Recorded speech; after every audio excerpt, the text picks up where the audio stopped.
Assalamualaikum warahmatullahi wabarakatuh. Bismillahirrahmanirrahim. Alhamdulillahi rabbil alamin. Wa afdalus salati wa atammu taslimi ala sayyidina Muhammadin wa ala alihi wa sahbihi ajma'in. Rabbi shrah li sadri wa yassir li amri wahlul 'uqdatam min lisani yafqahu qawli. Subhanaka la ilma lana illa ma 'allamtana innaka antal alimul hakim. Allahumma akhrijna min zulumatil wahmi wa akrimna binuril fahmi waftah alaina bima'rifatil ilmi wa sahhil akhlaqana bil hilm waj'alna mimman yastami'una al-qawla fayattabi'una ahsana.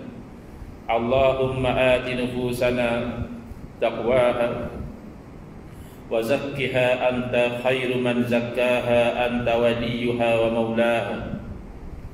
Allahumma arinal haqqa haqqan warzuqna ittiba'ah wa arinal batila batilan warzuqna ijtinabah. Allahumma anfa'na bima 'allamtana wa 'allimna ma yanfa'una wa zidna ilman wa huda. Amma ba'd.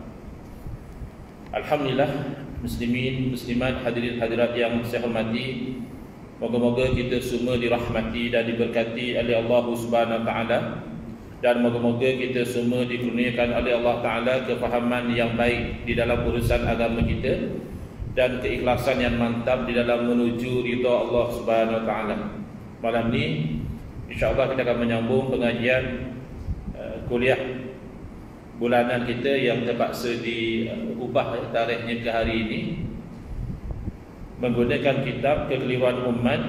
Inilah jawapannya susunan Al-Fadil Ustaz Mahathir bin Haji Jul, hafizahullah ta'ala wa nafa'ana bihi wa bi'ulumihi fid daraini amin.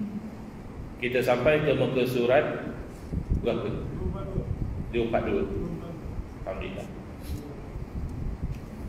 Kitab saya lah yang saya tanda-tanda tu tak tahulah tertinggal kat mana. Jadi bawa kitab lain belum ada tanda batu nisan. Baik, di muka surat 242 subtopik yang keempat berkaitan dengan kuburan, iaitu berkaitan dengan meletakkan batu nisan.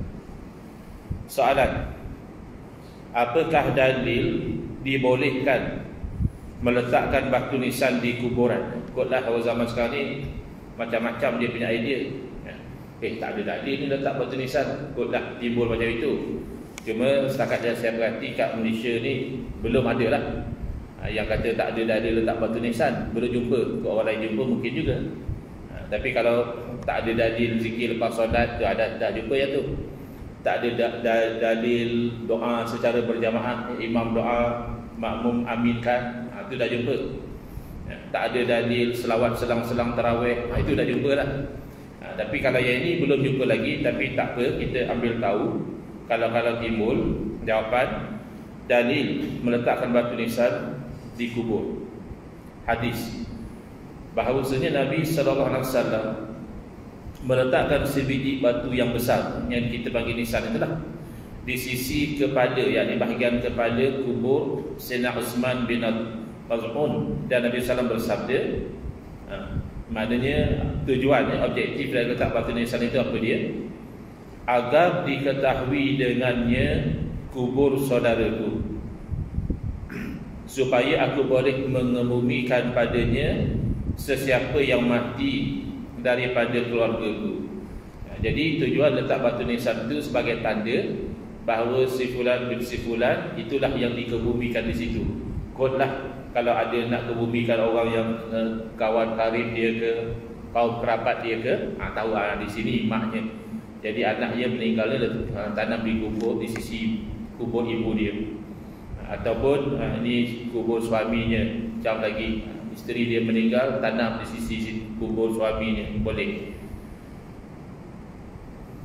Ataupun sebagaimana Sayyidina Muhammad sallallahu alaihi wasallam dikuburkan di sisi baginda, iaitu sahabat baginda Sayyidina Abu Bakar radhiyallahu taala anhu dan sahabat baginda Sayyidina Umar radhiyallahu taala anhu.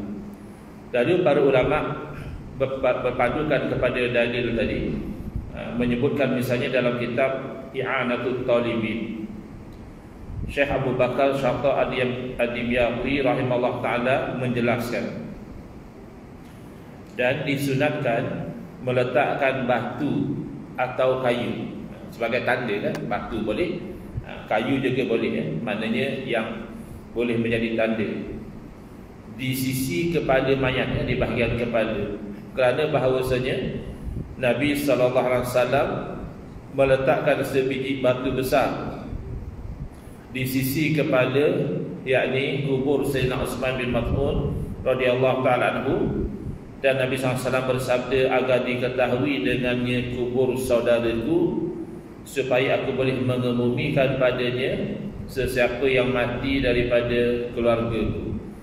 Jadi tak betul jugalah tuduhan mengatakan kalau kita belajar kitab fiqh ni tak tahu dalil. Bergantunglah.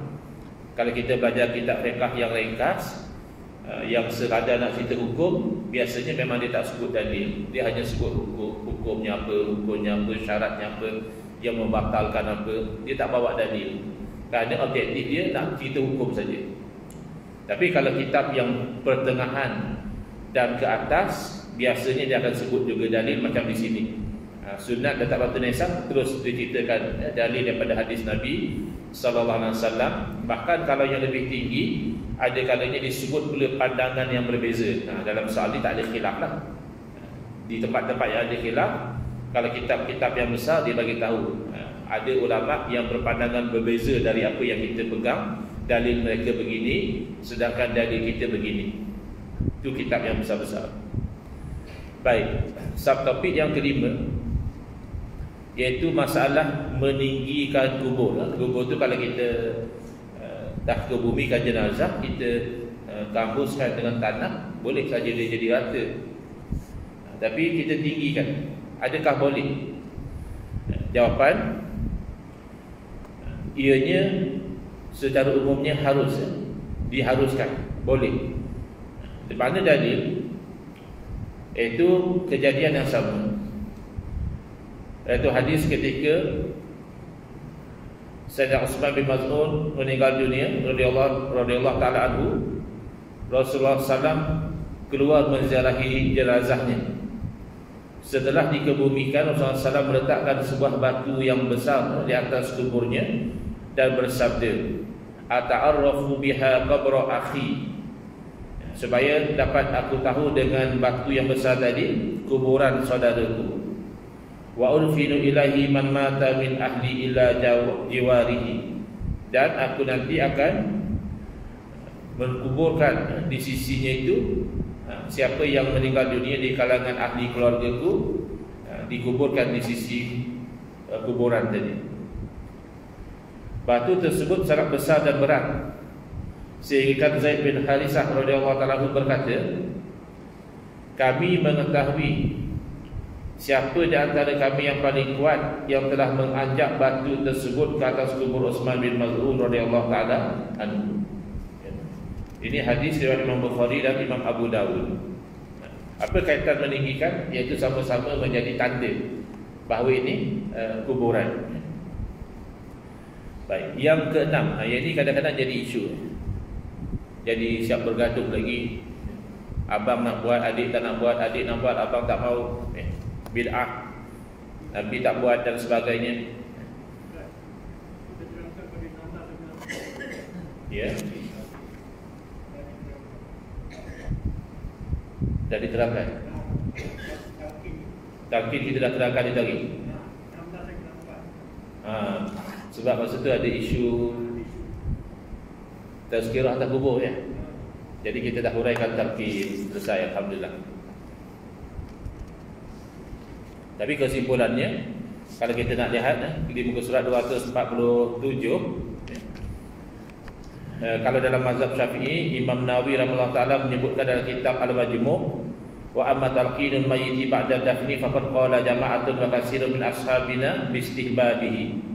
Adapun talqin kepada mayat selepas daripada dikebumikan, maka berpegang dengan sunatnya talqin itu sekumpulan dan ramai daripada ashabina, maknanya ulama-ulama mazhab Syafi'i. Sementara kalau kita lihat pasal 248 mazhab yang lain, mazhab Hanafi, Syekh Abdul Ghani Al-Ghanimi Al-Dimashqi Al-Hanafi dalam kitabnya Al-Lubab fi Syarh Al-Kitab berkata, manakala hukum mentalqin mayat pada kuburan merupakan syariat Islam di sisi ahli sunnah wal jamaah, kerana Allah menghidupkannya dalam kuburannya. Dan dalam riwayat hadis tu berkata dengan talqin itu bila disuruh dalam alam ruh tu, ya, dia duduk ya, di alam ruh tu dan dia menjawab seruan orang yang talqin itu. Ini mazhab Hanafi. Mazhab Maliki, Al-Imam Al-Qurtubi Al-Maliki rahimahullah ta'ala, pengarang kitab tafsir yang terkenal, telah menulis satu bab yang khusus mengenai amalan talqin di sisi mazhab Maliki dalam kitab beliau At-Tadhkirah bi ahwalil mauta wal akhirah. Dalam bab itu beliau menjelaskan amalan talqin itu diamalkan oleh para ulama di Qurtubah dan mereka mengharuskannya. Dalam mazhab Hambali, Al-Imam Al-Mardawi Al-Hambali dalam kitabnya Al-Insaf fi ma'rifatir rajih minal khilaf, nak kenal mana pendapat yang kuat dalam perkara-perkara yang ada khilaf. Kata beliau, terjemahannya, faedah, disunatkan talqin mayat selepas kebumiannya di sisi kebanyakan sahabat. Sahabat di sini bukan sahabat Nabi, ashab. Ashab di sini maksudnya ulama-ulama dalam mazhab tersebut. Jadi dalam kes ini ashab di sini mana ulama dalam mazhab Hambali. Dianjurkan mengikut pendapat yang muktamad, pendapat yang dijadikan sandaran dalam mazhab Hambali. Talqin ini dianjurkan. Jadi tak perlulah sampai nak membid'ah sesatkan. Kerana ini adalah ijtihad para alim ulama 4 mazhab. Kau kamu tak mau talqin, terpulang. Ya. Kadang-kadang yang tak mau talqin dia buat lain pula, buat tazkirah apa ya. Tapi tak perlulah nak membid'ah-bid'ahkan amalan yang dihukum sunat oleh para ulama berdasarkan dalil yang mereka pegang. Bahkan Syekh Ibn Taymiyah juga tidak sampai mengharamkan amalan talqin sebagaimana yang disebutkan dalam kitab Majmu'ul Fatawa. Saya terus terjemah ya, sebab panjang kalau nak baca yang Arab dulu. Ada pun talqin yang disebutkan ini maka telah dinakalkan, mana dibawa riwayatnya daripada sebahagian daripada sahabat Nabi sallallahu alaihi wasallam, bahawa sebahagian daripada sahabat Nabi menganjurkan atau menyuruh orang melakukan talqin, seperti Abu Umamah Al-Bahili radhiyallahu anhu dan yang lain dari beliau.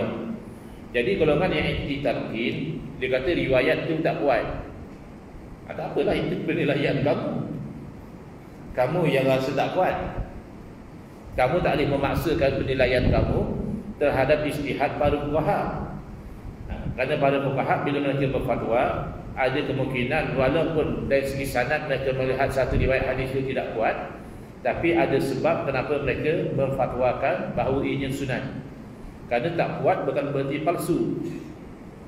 Tak kuat itu masih ada kemungkinan bahawa ianya daripada Nabi sallallahu alaihi wasallam, maka ia adalah satu amalan yang kalau dilakukan ada kemungkinan daripada Nabi sallallahu alaihi wasallam, dan kalau tidak betul pun itu daripada Nabi sallallahu alaihi wasallam, ia lebih kepada satu peringatan kepada sekurang-kurangnya orang yang mendengar apa yang disebut dalam talqin tersebut.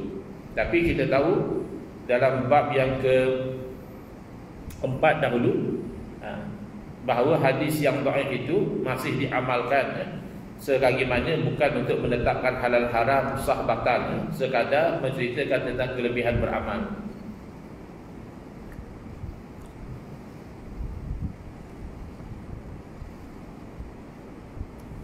Dan tidak juga semua sahabat melakukannya. Mana sebahagian sahabat menyuruh dengan talqin dan sebahagian yang lain tidak melakukannya. Sebab itulah Imam Ahmad bin Hanbal rahimahullah ta'ala dan ulama-ulama yang lain mengatakan bahawa talqin ini tak ada masalah, boleh dibenarkan. Walaupun kalau mereka tak suruh pun mereka tidak larang. Itu secara ringkasnya. Di muka surat 251 dalam kitab yang sama, Majmu'ul Fatawa, talqin orang mati selepas daripada kematian itu tidaklah wajib secara ijma'. Maknanya tidak ada ulama yang memfatwakan talqin itu wajib, ya. Dan tidaklah juga satu amalan yang masyhur di zaman Nabi SAW dan juga khalifah, tetapi itu diriwayatkan daripada sebahagian daripada sahabat Nabi. Maknanya murid-murid Nabi ada yang menganjurkan talqin, seperti Abu Umamah dan juga Wasilah bin Al-Asqa, dan antara imam-imam mazhab yang memberi pelonggaran, maknanya boleh lakukan talqin ini adalah seperti Imam Ahmad bin Hanbal rahimahullah ta'ala, dan murid-murid beliau ada yang menghukumkannya sebagai mustahab, digalakkan. Demikian juga daripada kalangan ulama-ulama mazhab Syafi'i. Dan memang ada ulama yang memakruhkannya kerana menyangkakan ia adalah bid'ah.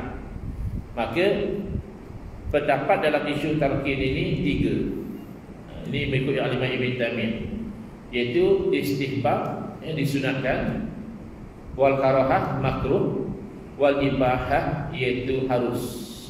Jadi tak ada ulama yang mewajibkan dan tidak ada juga ulama yang mengharamkan. Jadi ada keluasan, tidak perlu sampai bergaduh dalam masalah talqin ini. Ada orang kata, buat apa talqin? Dia dah mati, kan jadi dengar. Kita tazkirah bagus, bagi kita tazkirah untuk orang hidup. Dia orang boleh dengar, dia orang boleh hisap. Buat dia hisap. Yang penting hidup hati tu, ya. Kalau hanya hidup nyawa saja, hati dah mati, tak hisap juga. Tapi tak ada masalah lah. Nak tazkirah lah. Cuma mengatakan, ya, tak ada faedah talqin orang mati sebab orang mati itu sudah tidak mendengar. Itu bercanggah dengan dalil dan bercanggah dengan pendirian para ulama. Bahkan Syekh Ibn Taimiyah sendiri dalam kitabnya Iqtida'us Siratal Mustaqim, beliau menyebutkan, wala yadkhulu fi hadzal bab ma yarwi min anna qauman sami'u radda salami min qabri Nabi SAW. Jadi tidak termasuk dalam bab ini apa yang diriwayatkan bahawa ada sebahagian mendengar jawapan salam daripada kubur Nabi SAW. Maknanya bila ada orang bagi salam, ada orang dengar jawapan salam daripada kubur Nabi SAW atau daripada kuburan selain daripada baginda di kalangan orang-orang soleh. Dan adalah di kalangan tabi'in, iaitu Imam Sa'id bin Al-Musayyib, dia mendengar azan daripada kuburan tersebut pada malam-malam yang dipanggil sebagai malam Al-Harrah, iaitu malam ketika Madinah itu dikepung oleh musuh dan yang seumpama dengannya. Ini perkara-perkara yang luar biasa lah, tapi tidak mustahil berlaku. Jadi kata Al-Imam Ibn Taimiyah, fahadha kulluhu haqqun. Jadi semuanya ini, ya, dengar jawapan salam daripada kuburan Nabi SAW ataupun daripada kuburan wali-wali orang soleh, ataupun dengar laungan azan, ya, ini semuanya adalah perkara yang benar.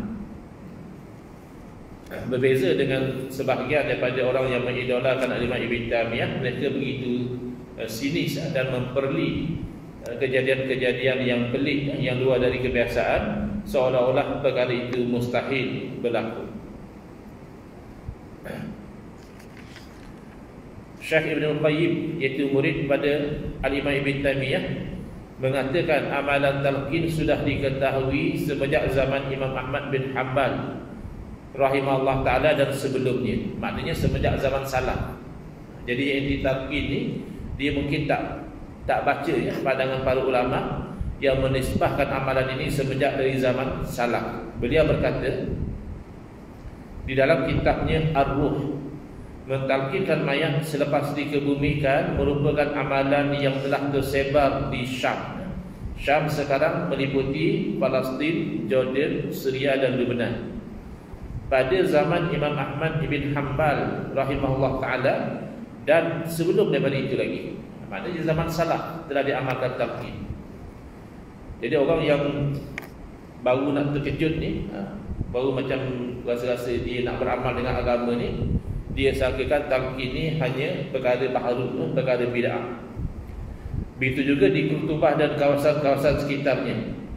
Bahkan pengasas gerakan Wahabi, Syekh Muhammad bin Abdul Wahhab Al-Najdi, menganjurkan talqin mayat selepas dikebumikan di dalam kitab beliau Ahkam Tamannil Maut.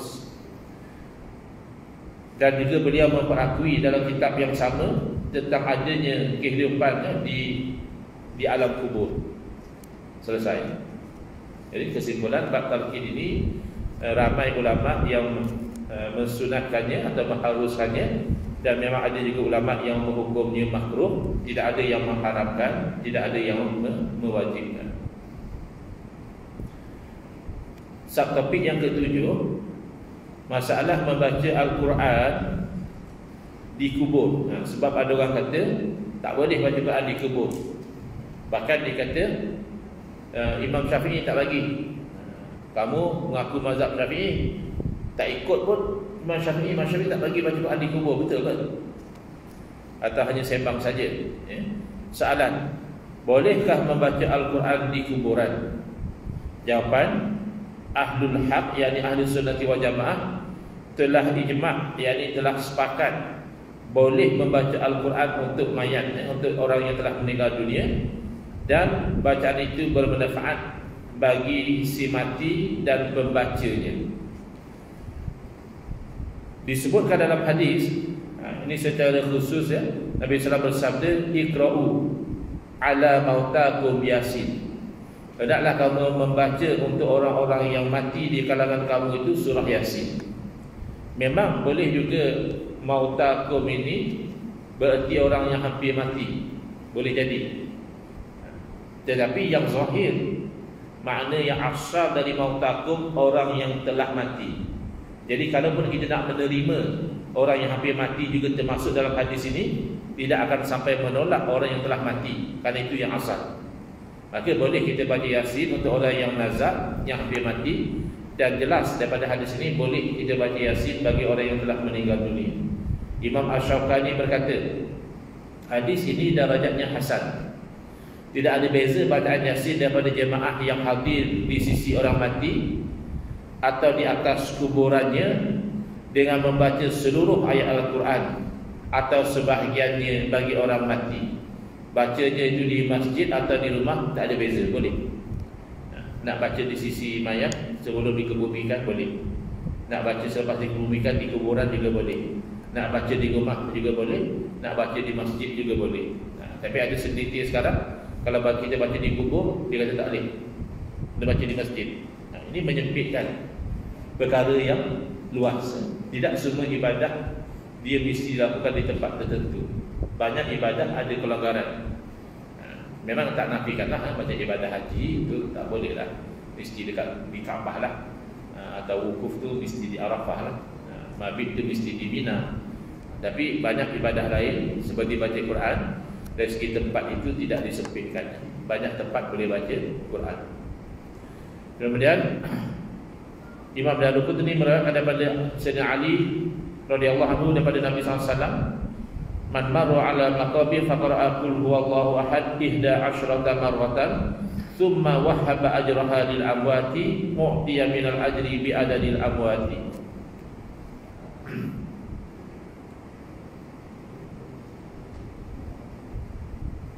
Barang siapa yang lalu di sisi kuburan, lalu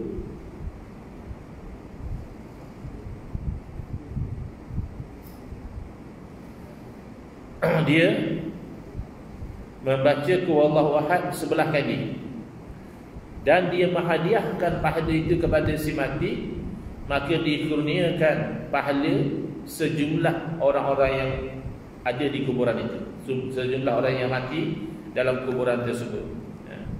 Jadi kalaulah misalnya kalau hadis ini dinilai dhaif sekalipun, ini hanya fadailul a'mal, kelebihan beramal, sebagaimana Imam Nawawi sebutkan, para ulama sepakat menerimanya.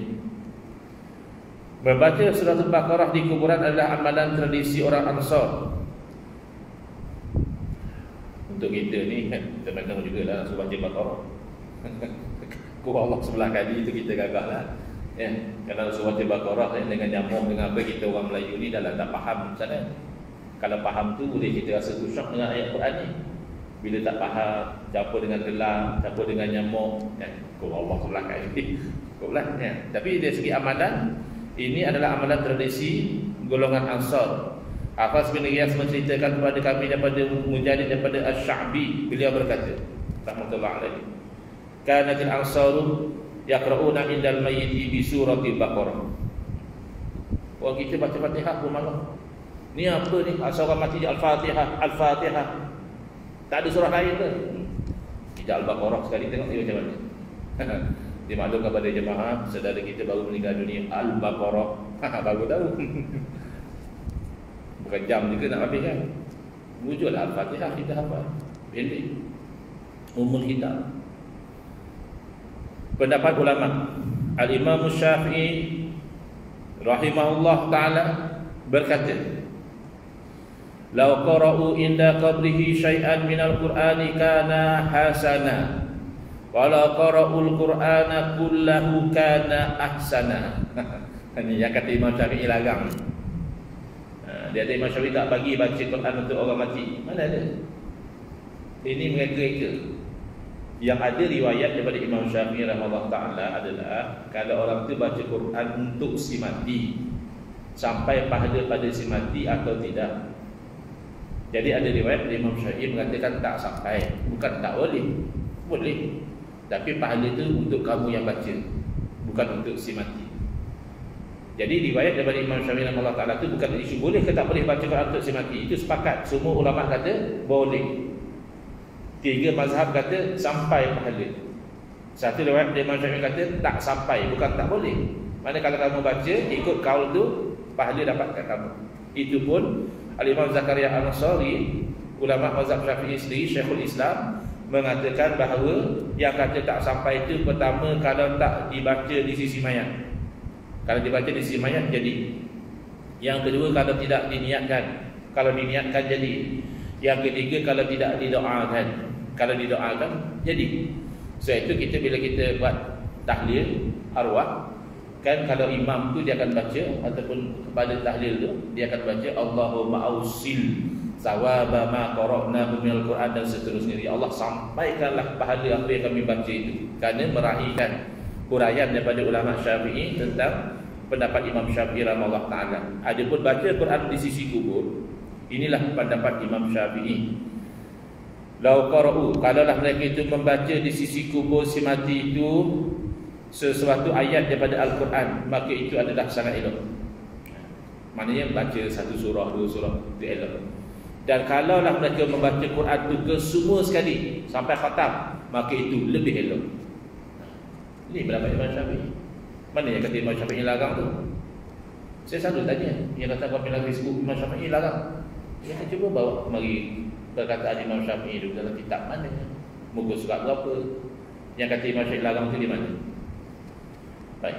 Disebutkan dalam kitab Fathul Mu'in pada Hamish I'anatul Talibin, laqad nassa Syafi'i wal ashabu ala nadbil qira'ati ma tayassara ilal mayyiti. Telah menyebutkan dengan jelas oleh Imam Syafi'i rahimahullah ta'ala dan ulama-ulama mazhab Syafi'i atas sunatnya membaca apa yang mudah daripada Al-Quran. Hafal apa? Hafal Qul Allah, baca Qul Allah. Hafal Qul Bil Falaq, baca Qul Bil Falaq. Ya. Hafal ayat kursi, baca ayat kursi. Ma tayassara, apa yang mudah. Dan doa selepas daripadanya. Ai li annahu hina idin arja lil ijabati, kerana pada ketika itu diharapkan istijabah daripada Allah Ta'ala. Wala idal bayyita tanalu barakatul qiraati kal hayyil hadiri, dan oleh kerana si mati itu mendapat berkat daripada bacaan Al-Quran sama seperti orang yang hidup.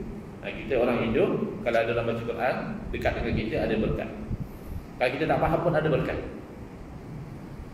Apatah lagi kalau orang itu orang yang soleh, orang yang membaca dengan tadabbur, membaca dengan elok, ada barakah dia. Dan barakah itu juga tidak terhalang bagi orang yang telah meninggal dunia. Renungan Syekh Muhammad bin Abdul Wahhab An-Najdi. Siapa? Pengasas fahaman Wahabi. Dia Wahabi tak ustaz? Dia pengasas. Ada orang tanya saya tu. Syekh Abdul Wahhab ni Wahabi lah. Dia pengasas gerakan Wahabi. Dia cenderung kepada pendapat sampai kiriman hadiah pahala bacaan Al-Quran kepada orang mati. Dalam kitabnya Ahkam Tamanil Maut muka surat 75, beliau menulis sebuah hadis yang dikeluarkan oleh Abdul Aziz mengarah Al-Khalal dengan sanadnya daripada Anas secara marfu', man dakhala al-qabra fa qara'a surat Yasin khaffafa Allahu anhu. Barang siapa yang masuk ke kuburan lalu membaca surah Yasin, nescaya Allah meringankan bagi orang yang meninggal dunia itu.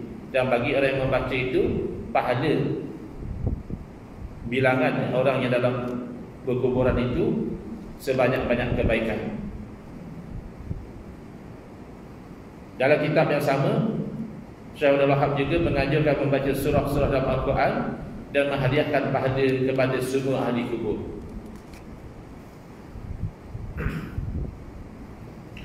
Man dakhala al-maqabira, Buksat 258. Summa qara'a Fatihatal Kitab wa qul huwallahu ahad wa alhaakumut takatsur. Barang siapa yang pergi ke kuburan lalu dia baca Fatihah, kemudian baca suratul Ikhlas huwallahu ahad, kemudian dia baca alhaakumut takatsur, kemudian dia berkata, inni ja'altu sawaba ma qara'tu min kalamika li ahli al-maqabir minal mu'minina wal mu'minat. Lepas dia baca Fatihah, Allah dengan Al-Hakumut Takatsur, dia kata, ya Allah, sesungguhnya aku menjadikan pahala apa yang aku baca itu daripada kalammu untuk ahli kubur ini di kalangan orang-orang yang beriman, lelaki dan perempuan. Kanu syufa'a'an lahu ila Allah Ta'ala. Nanti orang-orang ini menjadi orang yang memberi syafaat kepada dia di sisi Allah Subhanahu Wa Ta'ala. Mana di hari akhirat nanti, kalau dia itu ada masalah dosa ya, dan sebagainya tersangkut, orang-orang ini akan meminta syafaat. Moga-moga Allah lepaskan dia, moga-moga Allah ampunkan dia, kerana jasa dia itu menghadiahkan pahala bacaan 3 surah tadi ketika dia masih hidup. Selesai. Ada sebarang soalan? Seterusnya, topik yang ke-8, menziarahi makam Rasulullah sallallahu alaihi wasallam. Hukum menziarahi makam Nabi SAW. Kenapa perlu pula nak bawa cerita ni? Macam semua orang dah tahu kan, ziarah makam Nabi sunat lah, dapat pahala. Ziarah kubur orang lain pun dapat pahala. Takkan ziarah kubur Nabi nak bincang juga, faham lah. Rupanya kerana satu masa dahulu Al-Imam Ibn Taymiyah berfatwa dengan fatwa yang melanggar ijma' para alim ulama, iaitu beliau memfatwakan barang siapa yang bermusafir, ceritanya musafir. Apa niat dia musafir? Iaitu untuk ziarah kubur Nabi, untuk ziarah makam Nabi sallallahu alaihi wasallam, maka musafir itu adalah musafir yang haram, dipanggil safar maksiat, musafir maksiat. Maka tak boleh orang itu jamak dan puasa. Itu dimasukkan di sini ya. InsyaAllah kita uraikan dalam kuliah yang akan datang di muka surat 258.